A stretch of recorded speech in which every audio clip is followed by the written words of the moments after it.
Assalamualaikum warahmatullahi wabarakatuh.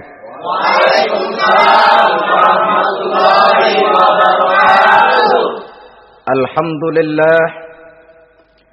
Alhamdulillahil jabbaril qahhar, al-azizil ghaffar, khaliqil jannati wan nar.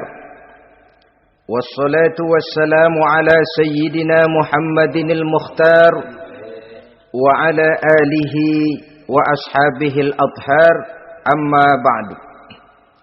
Saudara-saudara kaum muslimin rahimakumullah, bahwa setelah manusia menghadapi pengadilan Qadhi Rabbul Jalil, pada akhirnya terbagilah manusia dalam dua kelompok besar, fariqun fil jannah wa fariqun fis sa'ir. Sekelompok orang masuk ke dalam surga dan segolongan lainnya lagi masuk ke dalam neraka. Maka pada pertemuan kali ini kita akan membicarakan tentang surga dan calon-calon penghuninya. Surga dalam Al-Quran selalu disebut dengan kata-kata jannah, yang wujudnya surga itu sesungguhnya merupakan suatu tempat di akhirat nanti, yang di dalam tempat itulah Allah akan memberikan balasan berupa kenikmatan yang tiada terhingga kepada hamba-hambanya yang soleh, yang bentuk kenikmatan itu dijelaskan Allah dalam hadis qudsinya, a'dadtu li'ibadiyas salihin ma la aynun ra'at wa la uzunun sami'at wa la khatar ala qalbil bashar.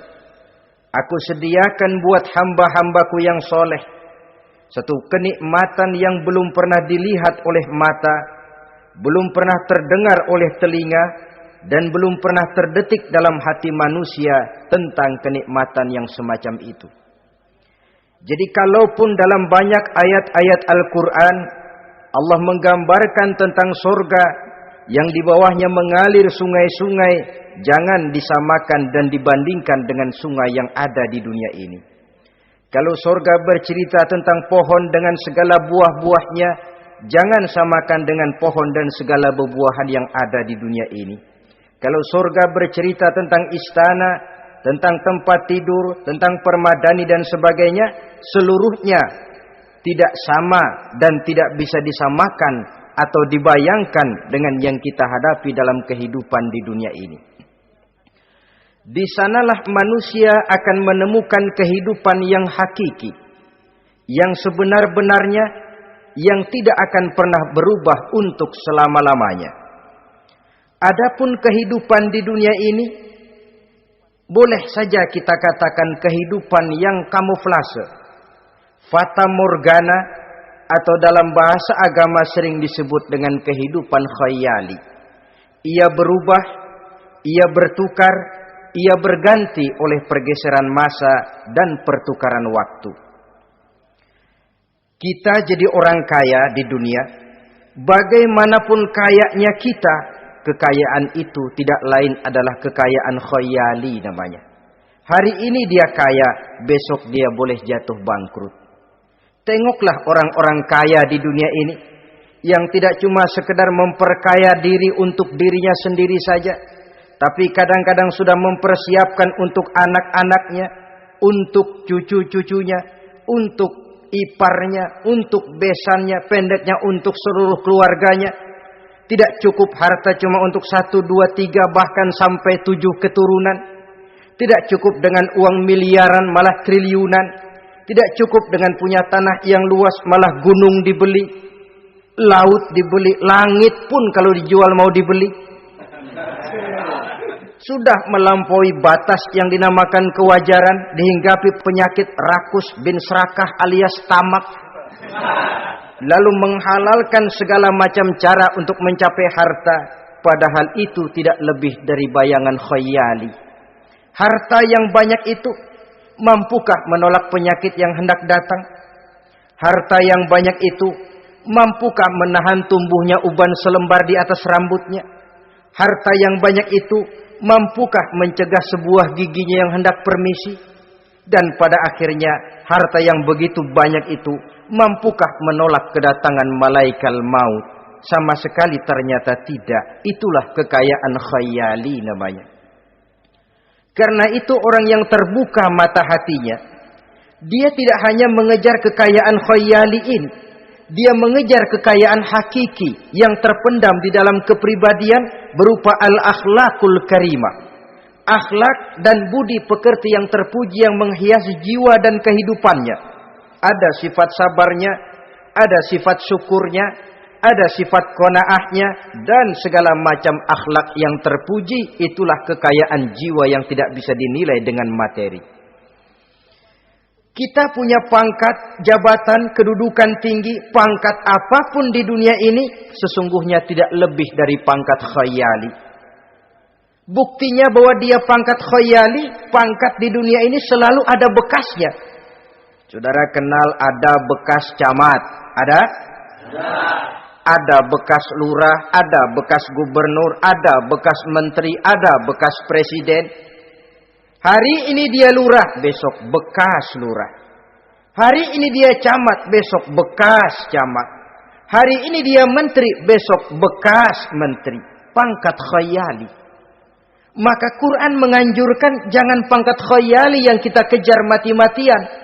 Sampai menggunakan sistem jilat atas, injak bawah, sikut kiri kanan, yang penting dapat kedudukan. Padahal itu tidak lebih daripada pangkat khayali. Quran menganjurkan carilah pangkat hakiki. Kedudukan di sisi Allah, maqam di sisi Allah, itulah pangkat yang sebenarnya. Apa jalan ke arah sana? Quran memberikan petunjuk. Wa minal laili fatahajjad bihi nafilatan lak asa ayyab'asaka rabbuka maqaman mahmuda. Di keheningan malam, dikala orang tidur nyenyak, bangunlah engkau tahajud kepada Allah Tuhanmu. Pasti kalau itu kau laksanakan, Allah akan menempatkan engkau di satu tempat yang terpuji, mendapat pangkat yang hakiki dan bukan sekedar pangkat khayali. Kita berusia muda, muda kita ini pun muda khayali. Berapa lama kita muda? Hari berubah jadi minggu, minggu bertukar menjadi bulan, bulan pergi datanglah tahun. Pergeseran masa dan pertukaran waktu membuat kita jadi berubah. Kulit yang tadinya kencang jadi lentur dan keriput. Segalanya berubah. Oleh karenanya, pada kehidupan di surga nanti, orang akan menemukan kehidupan yang hakiki, yang tidak akan pernah berubah untuk selama-lamanya.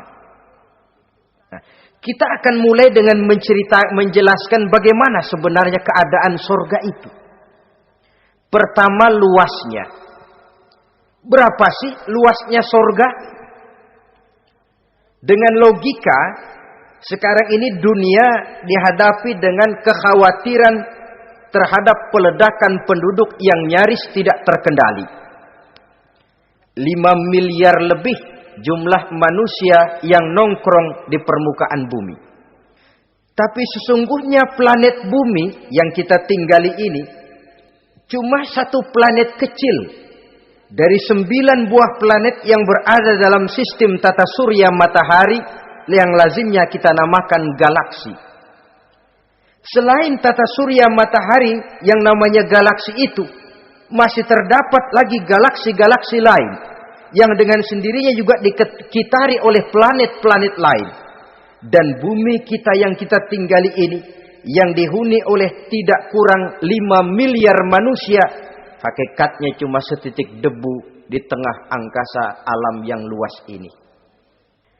Oleh karenanya, di dalam surah Ali Imran ayat 133, Allah Subhanahu wa taala menjelaskan, "Wasari'u ila maghfiratin min rabbikum wa jannatin 'arduha as-samawati wal ardu u'iddat lil muttaqin."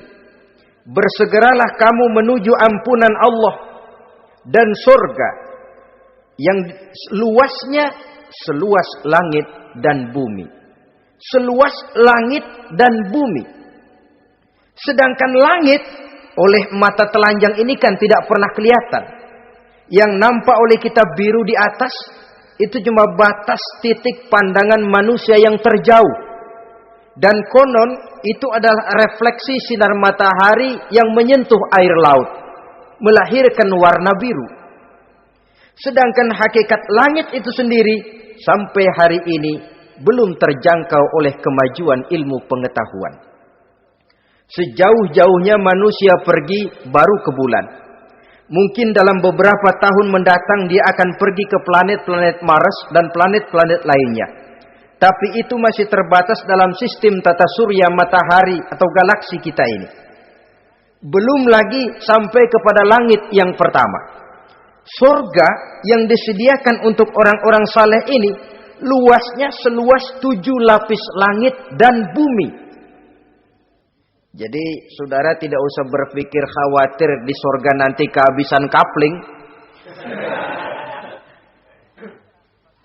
Di dunia ini saja masalah tempat tinggal sekarang ini jadi masalah pelik karena memang peledakan penduduk seiring dengan perkembangan tentang lapangan kerja yang harus disiapkan, sekolah yang mesti disediakan, sarana pendidikan yang harus disiapkan, rumah sakit untuk menjaga kesehatan, dan kompleks betul masalahnya.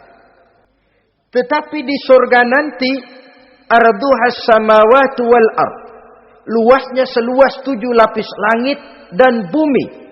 Satu keluasan yang hanya Allah saja yang maha tahu tentang batas-batasnya. Itu tentang luasnya surga. Lalu bagaimana keadaan di surga? Apakah ada bangunan-bangunan, taman-taman, kebun-kebun? Tentu ada. Di surga ada kebun yang tanamannya berupa tumbuh-tumbuhan dan menghasilkan buah-buahan yang buah-buahannya pun boleh dimakan oleh manusia karena tidak akan pernah ada larangan lagi dalam kehidupan di sana.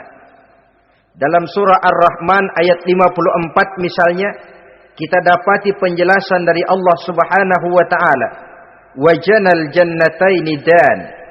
Begitu juga dalam surah Waqiah ayat 32 dan 33 Allah menjelaskan, wa fakihatin kasiratin la maqtu'ati wa la mamnu'ah, dan di dalam surga itu terdapat buah-buahan yang sangat banyak sekali yang tidak pernah putus-putusnya, wala mamnu'ah, dan tidak dilarang untuk mengambilnya.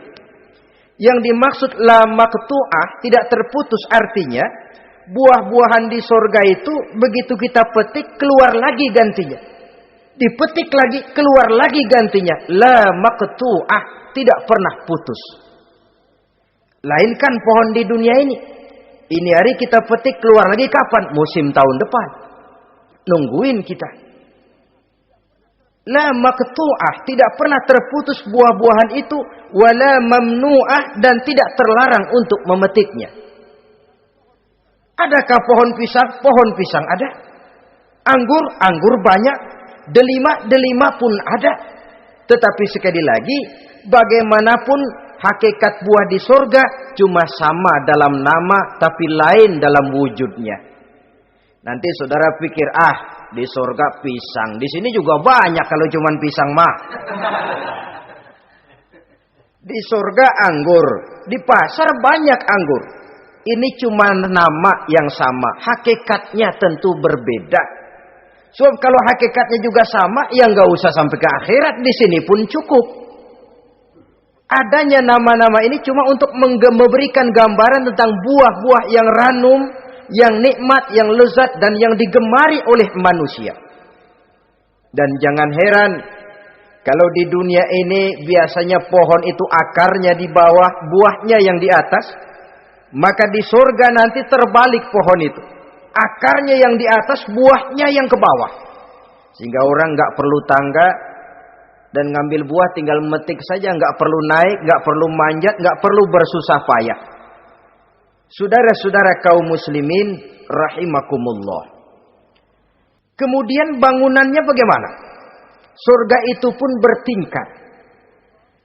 Di dalam Al-Furqan ayat 10 Allah Subhanahu wa taala menjelaskan, Tabarakallazi in syaa'a ja'ala laka khairan min zalik.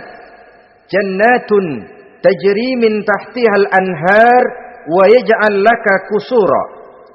Maha suci Allah yang apabila ia menghendaki dijadikannya untuk kamu yang lebih baik daripada kehidupan dunia ini, yaitu sorga yang di bawahnya mengalir sungai-sungai, dan dibangunkannya untuk kamu istana-istana di dalam sorga.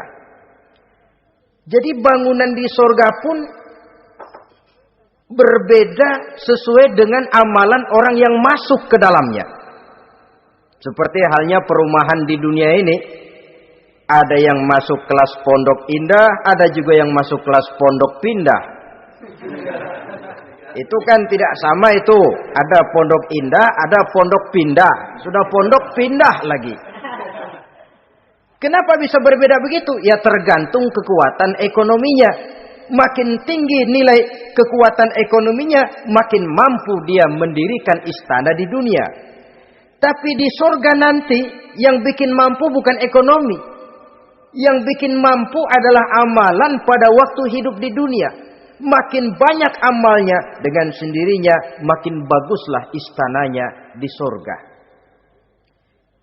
Tetapi yang namanya surga, dapat empernya juga sudah lumayan betul itu. Seemper-empernya surga masih jauh lebih baik daripada sebagus-bagus istana di dunia ini. Taj Mahal, bangunan yang mengagumkan. Istana Raja Persia, bangunan yang menggiurkan. Sehebat-hebatnya istana dunia, masih jauh lebih mending empernya surga. Konon ya, menurut satu riwayat, baunya surga itu sudah bisa dicium 40 tahun perjalanan. Menurut riwayat lain 500 tahun perjalanan. Menurut riwayat satu lagi 70 tahun perjalanan. Baunya surga sudah dapat dicium oleh manusia. Saudara-saudara kaum muslimin rahimakumullah. Nah, di dalam bangunan-bangunan surga itu, seperti halnya terdapatlah kamar-kamar ghuraf dalam istilah Quran itu, yang juga berisi divan, ranjang, tempat-tempat tidur yang indah-indah, dilengkapi dengan kasur-kasur yang tebal dan empuk, bantal dan permadani yang daripadanya bertahtakan emas. Terulah tempat tidur paling menggiurkan kita zaman sekarang ini yang namanya Dunlopillow atau Alga Spring Bed. Sejauh itu bayangan kita menggambarkan masih belum apa-apanya ketimbang tempat tidur yang ada di surga itu nanti. Saudara-saudara kaum muslimin, apakah juga penduduk surga makan, minum, memakai pakaian? Iya. Mereka akan beroleh gelas, piala, kendi, cerek, dan piring-piring yang terbuat dari emas dan perak. Tentu tidak usah gambarkan lagi macam emas dan perak di dunia. Emas dan peraknya akhirat, saudara-saudara. Tetap saja mala ainun ra'at, wala uzunun sami'at, wala khatara fi qalbil bashar. Belum pernah dilihat mata, belum pernah didengar telinga, dan belum pernah terdetik dalam hati manusia tentang wujud yang semacam itu. Apa pakaian mereka? Pakaian penduduk surga dari sutra yang lembut dan tebal, berwarna hijau. Kemudian saudara-saudara, sungai juga mengalir di sana. Mata airnya antara lain berwarna jernih. Ada yang air susu, ada yang sungai madu, ada yang khamar atau sungai arak. Dan penduduk surga boleh meminumnya. Tidak ada larangan sama sekali. Timbul pikiran konyol, kalau di surga orang pada minum arak, apa banyak yang teler di surga? Ya tentu tidak. Sebab di sana saya katakan tadi kehidupan yang hakiki. Segalanya diperbolehkan, segalanya dipersilahkan. Lalu untuk masuk ke surga itu apa melalui pintu? Memang melalui berbagai macam pintu. Dan ada pintu-pintu khusus yang tidak boleh dimasuki orang lain. Sayyidina Abu Bakar Siddiq radhiyallahu an pernah bertanya tentang hal itu kepada baginda Nabi. Ya Rasul, apakah di surga ada pintu-pintu khusus? Ada, Abu Bakar. Ada di dalam surga itu pintu yang namanya Rayyan. Tidak boleh masuk ke pintu itu melainkan orang-orang yang puasa. Orang-orang yang rajin puasa, mereka akan masuk ke surga melalui satu pintu yang dinamakan Babur Rayyan atau pintu Rayyan. Ada pintu jihad, yang masuk lewat itu hanya mereka orang-orang yang waktu di dunia sepanjang hidupnya berisi jihad, menegakkan dan meninggikan kalimat Allah. Ada Babus Shadaqah, pintu yang hanya boleh dilewati oleh orang-orang yang rajin bersedekah, ringan tangan dalam memberikan bantuan kepada orang-orang yang memang memerlukannya. Dan setiap orang melalui pintu yang sesuai dengan amalannya masing-masing. Ketika itu Abu Bakar bertanya, "Ya Rasul, apa ada orang yang dipanggil dari tiap pintu?" Tiap pintu manggil dia. Kata Nabi, "Ada Abu Bakar, dan saya doakan kau masuk salah satu di antara orang yang dipanggil dari tiap pintu." Ini orang multi komplek ini. Puasa, dia ahli puasa. Soal jihad, sepanjang hidupnya dia jihad. Sedekah memang tangannya pemurah. Tahajud memang tiap malam. Sementara itu akhlaknya luhur. Tiap pintu manggil dia. Dalam hadis ada juga perempuan yang bernasib baik. Dijelaskan oleh Nabi, "Iza sallatil mar'atu khamsaha wa shamat shahraha wa hafizat farjaha wa ata'at zawjaha qila laha udkhuli min ayyi abwabil jannati syi'ti." Apabila seorang perempuan dia kerjakan salat yang 5 waktu, dia puasa di bulan Ramadan, dia jaga kehormatan dirinya, kemudian dia taat kepada suaminya, di akhirat nanti dikatakan kepada perempuan tadi, "Wahai perempuan, udkhuli min ayyi abwabil jannati syi'ti." Masuklah kamu ke dalam surga dari pintu mana saja yang kamu mau. Disuruh pilih, saudara-saudara. Nah, kalau kita waktu di dunia ini tidak ada keistimewaan amal, bingung mau masuk pintu mana. Ramadan puasanya kayak gendang. Depan doang sama belakang, penutupan sama pembukaan, peserta kehormatan. Tengah-tengahnya kosong. Nanti mau masuk pintu Rayyan, ditanya, "Ini pintunya orang yang puasa. Kamu puasa Ramadan?" "Puasa juga sih." "Puasa juga sih bagaimana?" "Iya, pembukaan sama penutupan." Tengahnya kosong, nggak bisa lewat pintu sini, cari pintu lain saja. Mau masuk kita lewat pintu jihad, ditanya lagi, "Kamu lewat sini apa merasa pernah berjuang membela agama waktu di dunia?" Mau lewat pintu sholat, apa kau termasuk orang yang konsekuen menjaga sholat? Bersyukurlah kita kalau tiap pintu memanggil. Kalau tidak, adalah salah satu amal kita yang menunjukkan keistimewaan kita. Karena itu beramal nggak perlu banyak, yang penting rutinnya, istiqomahnya. Ahabbul a'mali indallah adwamuha wa in qalla. Amalan yang paling dicintai Allah yang dikerjakan secara tuntas walaupun tidak banyak. Saudara baca ayat Quran nggak banyak, satu malam cuma 3 ayat, tapi rutin tiap malam 3 ayat, tiap malam 3 ayat. Itu lebih dicintai Allah daripada sekali ngaji 1 juz. Terus 3 bulan nggak ngaji-ngaji. Lebih baik yang sedikit-sedikit ini tapi rutin. Dia akan menjelma menjadi amalan yang banyak. Daripada sekalinya banyak lalu ke belakangnya malah tidak ada sama sekali. Hendaknya ada amalan-amalan kita yang menunjukkan keistimewaan. Dan kelak akan menjadi pintu yang kita tempuh di surga nanti. Apabila kita sudah melalui pintu-pintu surga itu dan tinggal di dalamnya dengan pakaian, dengan perhiasan, dengan makanan dan minuman sebagai yang saya sebutkan tadi, maka kita pun dalam kehidupan di sana akan dilayani oleh pelayan-pelayan muda. Yatufu alaihim wildanun mukhalladun. Pelayan-pelayan yang muda itu keliling melayani apa keperluannya. Dan tidak pernah tua pelayan itu. Sebagaimana kita pun tidak akan pernah tua. Pendeknya sudah jadi king of king di surga itu. Jadi raja di raja. Fasilitas serba cukup, apa yang kita mau tersedia, tidak ada larangan dan pelayan seperlunya diberikan kepada kita.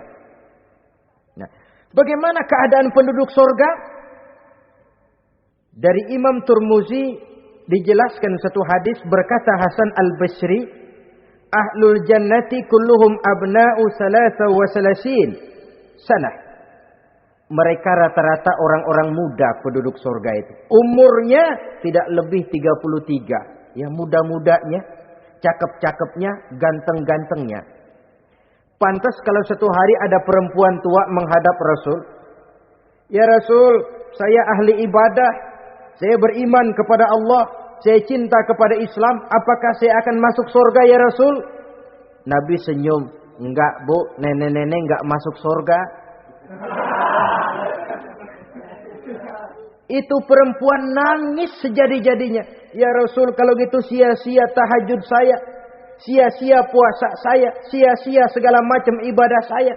Nenek-nenek enggak masuk surga ya Rasul. Sayang benar segalanya ini. Rasul kemudian menghampiri perempuan tadi. Bu, kalau yang ibu bilang itu benar, ibu masuk surga. Cuman di sana ibu balik muda lagi. Kulit enggak kempot kayak begitu. Rambut enggak putih macam begitu. Ibu nanti di surga bakal jadi muda lagi. Salasa wa salasin, umur 33 tahun. Rata-rata seluruh penduduk surga umurnya begitu. Tidak ada yang tua, tidak ada yang anak-anak, tidak ada yang remaja, rata-rata segitu. Lalu bagaimana? Di surga hati mereka menjadi satu di antara sesama penduduk surga. Tidak ada yang iri hati, tidak ada yang punya sifat dendam. Itu keadaan di surga. Walaupun bertetangga, yang satu bisa mengunjungi yang lain, yang satu bisa nengokin yang lain. Tapi tidak ada sikap iri hati dan dengki. Tidak ada yang satu datang ke tempat saudaranya di surga. Loh, kapling lu lebih luas dari gua nih. Nggak adil Tuhan. Tidak ada. Semuanya hati sudah menjadi satu. Tidak ada dendam, tidak ada iri hati. Kan jauh bedanya dengan kehidupan di dunia ini toh. Kadang-kadang di dunia ini begitulah romantikanya. Kita melarat, disuraki orang. Kita sedikit kaya, diselidiki orang. Ada saja yang iri, ada saja yang hasut, dan selalu mencari cara untuk menjatuhkan kita. Di surga, hal semacam itu tidak akan kita temui. Orang tidak punya sifat iri hati dan dendam. Lalu bagaimana lagi keadaan penduduk surga itu? Mereka selalu merasa senang dan bahagia. Tiap hari, tiap saat yang dirasakan cuma itu saja. Tidak diselingi seperti kehidupan di dunia ini, di mana senang berseling dengan susah, bahagia berganti dengan derita, ada senyum bahagia, ada tangis menahan derita. Itu romantika kehidupan di dunia. Di akhirat itu tidak akan pernah ditemui dalam surga nanti. Orang selalu merasa senang karenanya di sana tidak ada keluh kesah, tidak ada orang yang murung. Tidak ada orang yang narik nafas panjang sambil menghitung bintang di langit. Selalu merasa senang dan selalu merasa bahagia.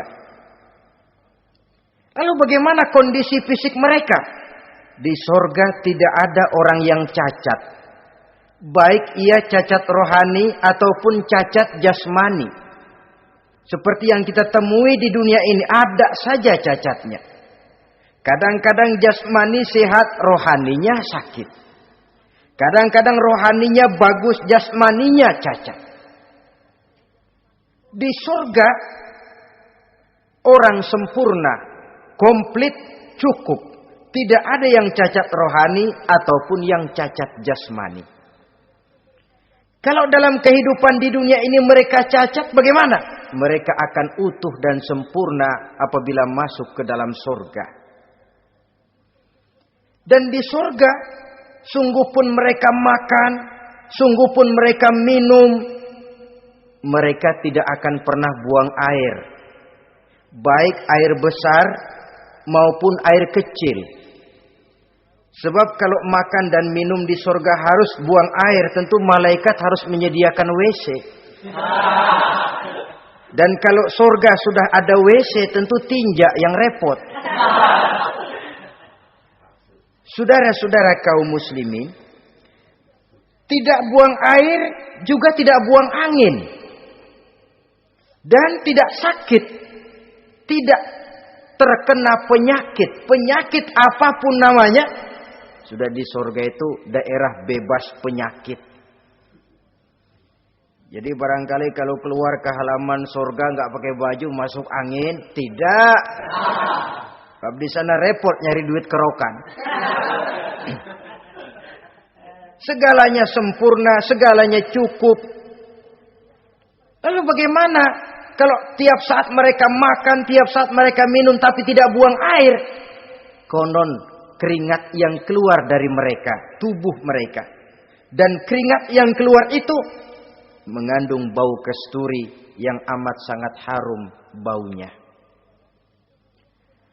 Saudara-saudara, kemudian penduduk surga itu oleh Allah diberikan teman hidup yang namanya bidadari. Makhluk Allah yang teramat sangat cantiknya, yang tidak bisa kita bayangkan macam apa cantiknya.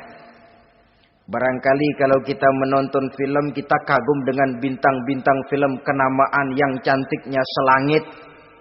Itu mah belum ada seujung kukunya dari para bidadari.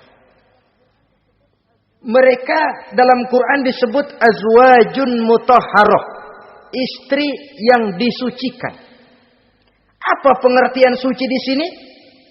Belum pernah tersentuh sebelumnya, baik oleh manusia, baik oleh jin, baik oleh malaikat sekalipun. Jadi memang orisinil, build up dari sononya belum kepake. Khusus untuk manusia yang masuk surga. Belum pernah kepegang sama manusia. Jangankan manusia, jin dan malaikat saja belum pernah megang. Lain kan di dunia sekarang ini kita mau cari barang orisinil sudah repot. Ya mujurlah kalau saudara menemukan seorang gadis yang orisinil paten, masih build up, barangkali mujur. Tapi umumnya terutama di kota-kota besar, ya sudah kita dapat second hand juga masih lumayan. Kalau tidak rongsok-rongsok bener mah. Ini kadang-kadang sudahlah second hand, kondisinya juga 30%. Udah mesti nyervis melulu kita ini. Saudara-saudara, azwajun mutahharah, belum pernah tersentuh oleh siapapun. Lalu makna toharah ini, mereka selalu suci. Tidak pernah men. Baik menstruasi atau mencret. Tidak pernah. Nah, kalau perempuan kita, istri-istri kita di dunia ini kan 1 minggu dalam sebulan terkena dapat fasilitas dia untuk tidak sholat, untuk tidak ibadah, masa haid itu. Perempuan di surga yang namanya bidadari tidak akan pernah mengalami haid. Lalu apalagi keistimewaannya? Selalu perawan. Tidak pernah janda. Walaupun tiap hari dipakai, habis dipakai perawan lagi. Saudara-saudara yang saya hormati, itu diperuntukkan untuk penduduk-penduduk surga. Loh itu laki-laki itu. Iya, kalau perempuan bagaimana? Satu riwayat menjelaskan mereka akan menjadi ratu di surga. Dengan segala kenikmatan yang juga tidak pernah mereka bayangkan sebelumnya. Riwayat lain menjelaskan bahwa mereka juga akan berkumpul dengan suami, istri dan anak-anaknya. Jikalau mereka memang orang-orang soleh. Ada juga riwayat lemah menjelaskan bahwa mereka akan mendapat bidadara istilahnya. Saudara-saudara kaum muslimin rahimakumullah. Pendeknya surga dan seluruh kenikmatan yang ada di dalamnya tidak pernah mata melihat, belum pernah telinga mendengar, belum pernah terdetik dalam hati manusia. Oh di surga begini kali ya. Berbeda dengan itu. Oh, bidadari begini kali ya. Kalau masih begini kali ya, masih bisa dibayangin. Ini sudah nggak bisa dibayangin. Jadi nggak usah begini ya begitu ya. Saudara-saudara, apabila orang sudah masuk ke dalam surga, bertemu dengan sesama teman waktu di dunia, surah At-Tur menjelaskan ayat 25-26, wa aqbala ba'dhum 'ala ba'di yatasaalun qalu inna kunna qablu fi ahlina musyfikin famanallahu 'alaina wa waqana 'azabas samum. Apabila mereka telah masuk ke dalam surga, sebagian yang lain berkunjung kepada sebagian yang lain. Cara kita belah sono, ini teman kita dulu waktu di dunia, yuk samperin yuk. Ba'duhum 'ala ba'di yatasaalun, saling tanya menanya. Kalau istilah kita, sampai juga kemari? Iya. Saya waktu di dunia dulu sebenarnya sudah khawatir takut mendapat azabnya Allah, tapi Allah memberikan karunia kepada saya diselamatkan dari azab, dari mara bahaya neraka, sampailah saya ke dalam surga ini. Alhamdulillah. Bagaimana kabarnya ente? Alhamdulillah saya juga sampai ke surga ini. Si fulan bagaimana? Nyangkut kali dia mah di neraka. Yatasaalun, saling tanya menanya hal ihwal dan keadaan mereka. Tapi satu hal yang jelas saudara-saudara, di surga nanti itu tidak ada perkataan yang sia-sia, tidak ada ucapan kotor, tidak ada omongan keji, dan tidak ada omongan kosong. Tidak ada omongan yang sia-sia, ucapan-ucapan yang kotor, mencaci maki, itu tidak ada. Karena sifat marah pun tidak ada dalam surga. Kalau di sini kadang-kadang sedikit marah sudah semrawut, kata-kata kita sudah out of control. Di sana tidak ada kata-kata kosong yang tidak ada manfaat dan tidak ada gunanya. Saudara-saudara kaum muslimin rahimakumullah. Kemudian yang terakhir, kita akan membicarakan apa saja nama-nama surga itu dan siapa calon orang-orang yang masuk ke dalamnya. Pertama, yang dinamakan Jannatul Firdaus atau surga Firdaus. Surga Firdaus ini oleh Allah Subhanahu wa taala disediakan untuk orang yang dijelaskan dalam surah Al-Mu'minun ayat 1 sampai dengan 11. Qad aflahal mu'minun, beruntunglah orang-orang yang beriman. Jadi kalau saudara ingin dapat kapling di tempat yang namanya Firdaus, itu boleh pesan mulai sekarang. Nafas masih ada, Allah masih memberikan kesempatan untuk hidup, pesan tempat dari sekarang. Apa harga karcisnya? Pertama, qad aflahal mu'minun, harus beriman. Ini syarat mutlak. Tidak beriman, gak usah minta karcis. Minggir. Ini karcis pertama harus untuk orang yang beriman. Setelah itu yang kedua apa? Allazina hum fi salatihim khashi'un. Mereka yang khusyuk di dalam solatnya. Jadi untuk mendapat tiket ke surga Firdaus itu setelah beriman khusyuk di dalam solat. Artinya khusyuk tarkul ghair li ajlil amal. Meninggalkan yang lain dan hanya memfokuskan diri kepada satu pekerjaan yang sedang dihadapi. Kalau kita makan sambil ngobrol itu namanya makannya nggak khusyuk. Sebab ada sambil ngobrolnya. Nah, solat yang khusyuk, solat yang di dalamnya tidak berisi yang lain kecuali solat itu. Meninggalkan yang lain dan hanya memfokuskan diri saja untuk melaksanakan suatu amalan. Dan solat khusyuk itu berat. Kadang-kadang waktu mau solat kita nggak ingat apa-apa. Begitu sudah masuk takbir yang kita lupa malah kita ingat. Itu kurang ajarnya iblis.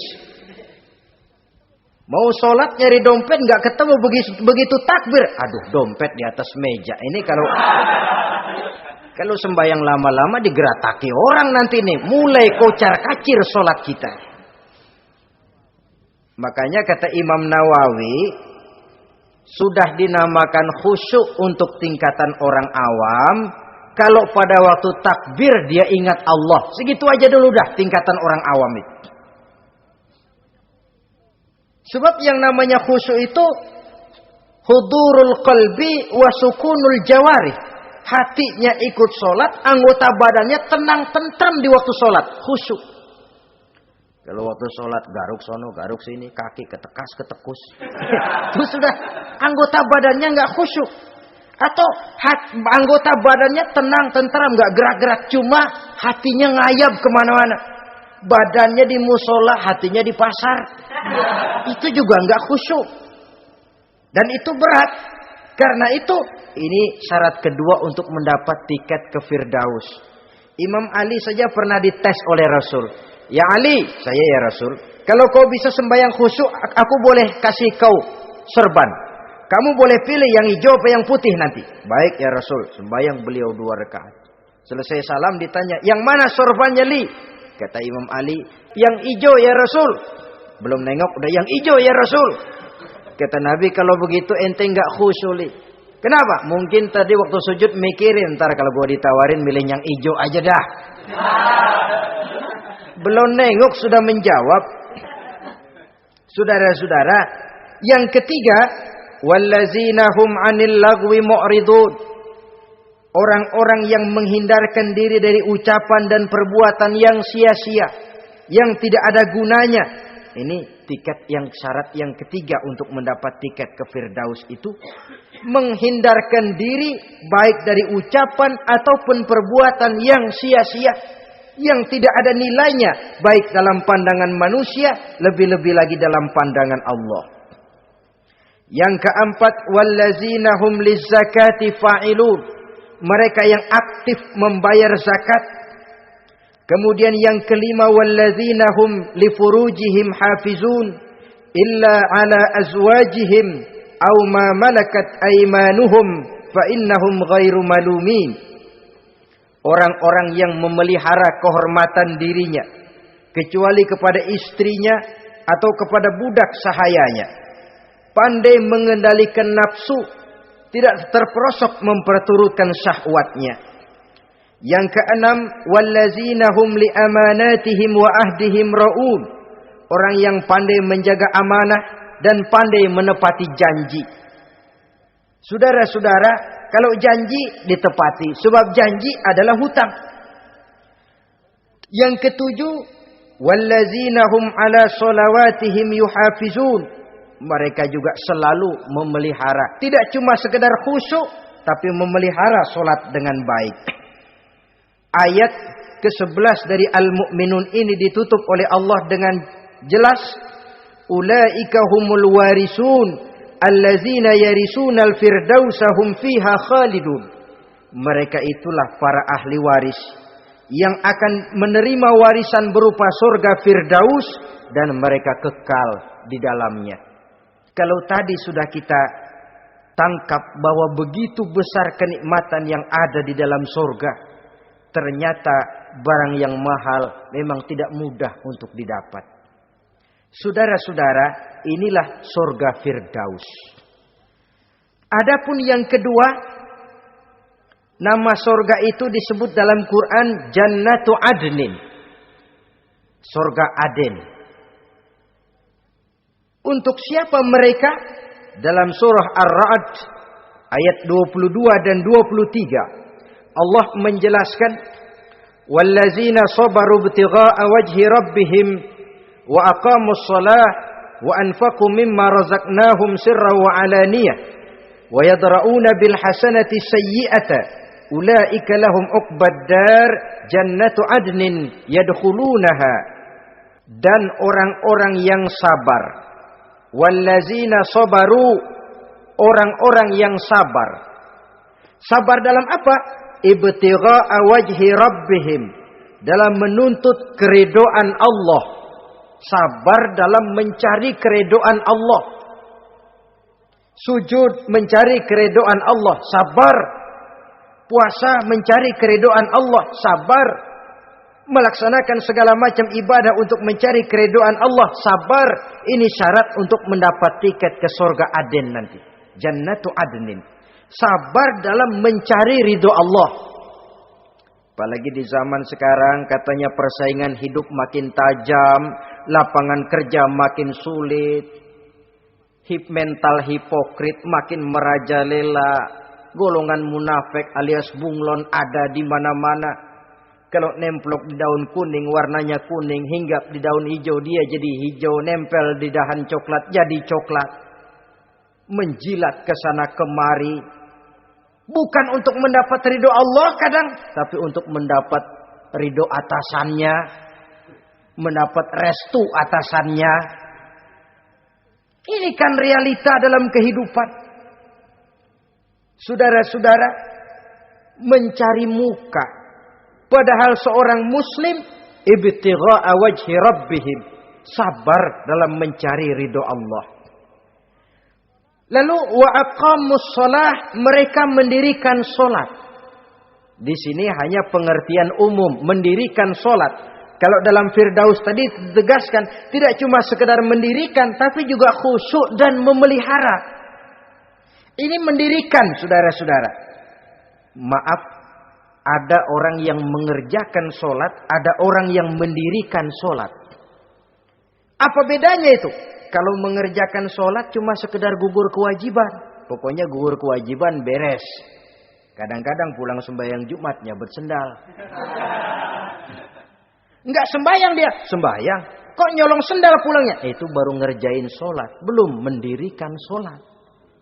Kalau mendirikan sholat, selesai sholat, ajaran sholat diterjemahkan dalam kehidupan. Itu mendirikan namanya. Ada istimror, kontinuitas alias kesinambungan. Selesai sholat, akhlak sholat, ajaran sholat diterjemahkan di luar sholat. Itu makna aqamus sholat. Apalagi syarat yang ketiga untuk mendapat tiket ke surga Aden ini. Wa anfaqu mimma razaqnahum sirran wa alaniyah. Menginfakkan, membelanjakan di jalan Allah rezeki yang diberikan kepada mereka, baik terang-terangan maupun sembunyi-sembunyi. Maka sedekah itu terang-terangan baik, sembunyi-sembunyi juga baik kalau niatnya ikhlas karena Allah. Terang-terangan baik, kenapa? Untuk merangsang orang lain supaya berbuat seperti kita. Bukan untuk dipuji, bukan untuk mendapat ria. Saudara-saudara, saya yang miskin nyumbang 100.000. Saudara berapa yang kaya? Ini boleh untuk merangsang orang lain. Tapi kalau untuk ria, itu tentu dilarang oleh agama. Terang-terangan boleh. Sembunyi juga boleh. Bahkan itu yang dianjurkan oleh Nabi. Tangan kiri tidak tahu apa yang diberikan oleh tangan kanannya. Saudara-saudara, lalu yang keempat, wa yadra'una bil hasanati sayyi'ata. Mereka menolak kejahatan dengan kebaikan. Dia hanya tidak berteriak-teriak tentang kemiskinan, tapi melakukan usaha bagaimana mengatasi kemiskinan. Dia tidak hanya berteriak dengan mengemukakan berbagai macam kemunkaran, tapi mengimbanginya dengan menanamkan segala macam kebajikan. Seperti sekarang ini tuh. Air saja kalau cuma dibendung tapi tidak disalurkan kan ngebludak, jebol bendungan. Kita cuma teriak anak-anak muda dihantam oleh kebudayaan barat yang merusak moral. Tapi mana kebudayaan Islam kita? Gak pernah kita timbulkan. Musuh kita adalah kemiskinan dan kebodohan, jelas. Tapi apa langkah ekonomi yang kita lakukan untuk mengatasi kemiskinan? Dan bagaimana upaya kita meningkatkan mutu pendidikan? Kadang-kadang yang mutunya baik, mahalnya nggak kejangkau oleh lapisan rakyat yang di bawah, menengah ke bawah ini. Itu yang jadi problem. Orang yang mendapat tiket ke surga Aden ini, mereka menolak kejahatan dengan mengimbanginya, melakukan kebajikan. Tidak cuma teori, tidak cuma propaganda, tapi ada langkah konkret bahwa untuk membentengi kemaksiatan harus diperbanyak munkarat. Untuk mengimbangi segala macam perbuatan durjana harus dikembangkan majelis taklim pesantren, menghidupkan akhlak Islamiyah dalam kehidupan sehari-hari. Wa yadra'una bil hasanati sayyi'ah. Orang semacam itulah yang akan mendapat tiket ke surga Aden atau Jannatu Adnin nanti. 2. Adapun surga yang ketiga dinamakan Jannatun Naim. Surga Naim. Naim mengandung arti penuh kenikmatan. Tiketnya sederhana saja. Al-Qalam ayat 34. Inna lil muttaqina inda rabbihim jannatu naim. Sesungguhnya bagi orang-orang yang bertakwa kepada Allah, mereka akan mendapat balasan berupa jannatun naim. Surga naim namanya. Jadi tidak banyak untuk mendapatkan surga naim ini, cuma takwa. Cuman takwa yang jadi banyak. Apa itu takwa? Sekarang ini kan takwa jadi lalap. Dan orang sering menggunakan istilah agama di zaman sekarang ini untuk maksud yang tidak sama dengan maksud agama. Padahal takwa ini jelas sebelum Islam datang ke Indonesia, kita orang Indonesia tidak kenal kata-kata takwa. Maka kalau harus menggunakan kata takwa, pengertiannya harus dikembalikan kepada pengertian Islam. Ini sih enggak. Orang yang mana aja kalau dilantik bertakwa kepada Tuhan yang Maha Esa, bertakwa, sampai membleh tuh bibir, bertakwa. Tapi kalau sudah megang jabatan kadang-kadang takwa ngalor dia ngidul, tidak relevan lagi. Lalu apa sih yang namanya takwa itu? Sederhana saja, imtisalul awamir wajtinabun nawahi, itulah takwa. Melaksanakan segala yang diperintah, menjauhi yang dilarang, itu takwa. Menjalankan perintah dengan meninggalkan larangan, apa bedanya? Kalau melaksanakan perintah boleh sesuai dengan kemampuan. Tapi menjauhi larangan mutlak. Laksanakan perintah Allah sesuai dengan kemampuanmu. Tapi tinggalkan larangan Allah mutlak. Mampu tidak mampu, tinggalkan.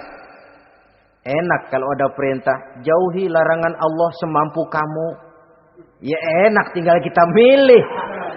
Saya belum mampu ninggal teler itu, lezat itu, belum mampu. Yang boleh semampu kita melaksanakan perintah. Sholat semampu kita. Asal jangan mampu lalu pura-pura tidak mampu. Puasa semampu kita. Jihad semampu kita. Tapi kalau sudah meninggalkan larangan mutlak, mampu tidak mampu, harus ditinggalkan. Jadi kelihatannya sederhana takwa ini, tapi masalahnya rumit. Melaksanakan yang diperintah, menjauhi yang dilarang. Dan itu tiket untuk mendapatkan surga naim atau jannatun naim. Yang keempat, saudara-saudara, di antara nama surga itu ada yang disebut surga ma'wa atau jannatul ma'wa. Apa tiket untuk sampai ke sana? Surah An-Nazi'at ayat 40 dan 41. Wa amma man khafa maqama rabbih wa nahan nafsa 'anil hawa fa innal jannata hiyal ma'wa.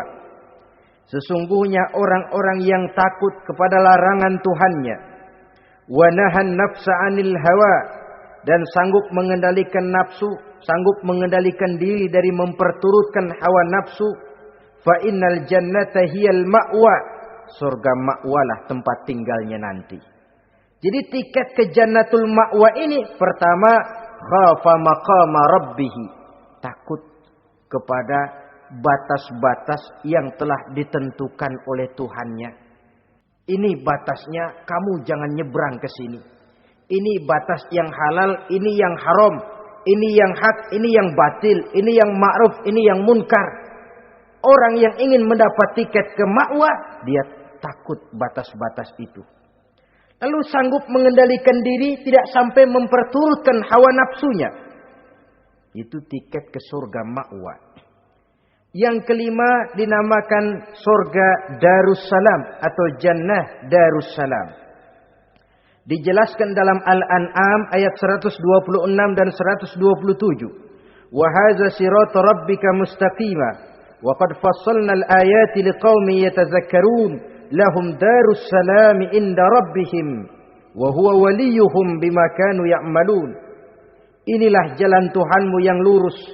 Telah kami pisahkan ayat-ayat kami bagi kaum yang mau berpikir.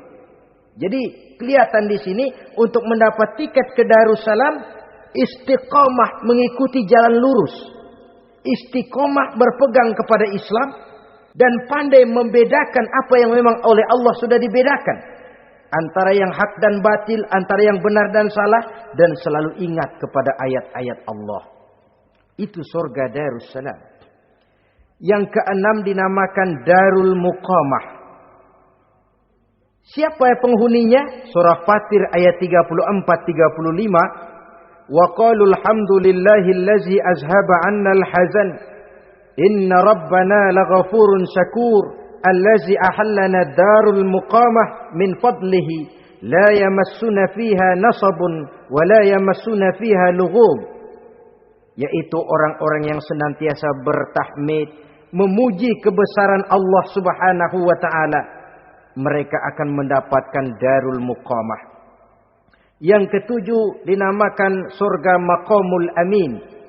Ini pun disediakan untuk orang yang bertakwa, seperti dalam Ad-Dukhan ayat 51, innal muttaqina fi maqamin amin. Dan yang terakhir yang kedelapan adalah surga khuldi atau jannatul khuldi. Dalam surah Al-Furqan ayat 15 dijelaskan, qul adzalika khairun am jannatul khuldi allati wu'idal muttaqun kanat lahum jazaan wa masira. Saudara-saudara kaum muslimin rahimakumullah, oleh terbatasnya waktu, inilah sekelumit tentang surga dan calon-calon penghuninya. Mudah-mudahan dijadikan kita oleh Allah termasuk salah seorang di antara calon-calon yang kelak akan menjadi penghuni surga, mendapat kenikmatan yang kekal dan abadi di dalamnya. Amin ya rabbal alamin. Terima kasih atas segala perhatian. Mohon maaf atas segala kekurangan. Usikum wa nafsi bitaqwallah. Wassalamualaikum warahmatullahi wabarakatuh.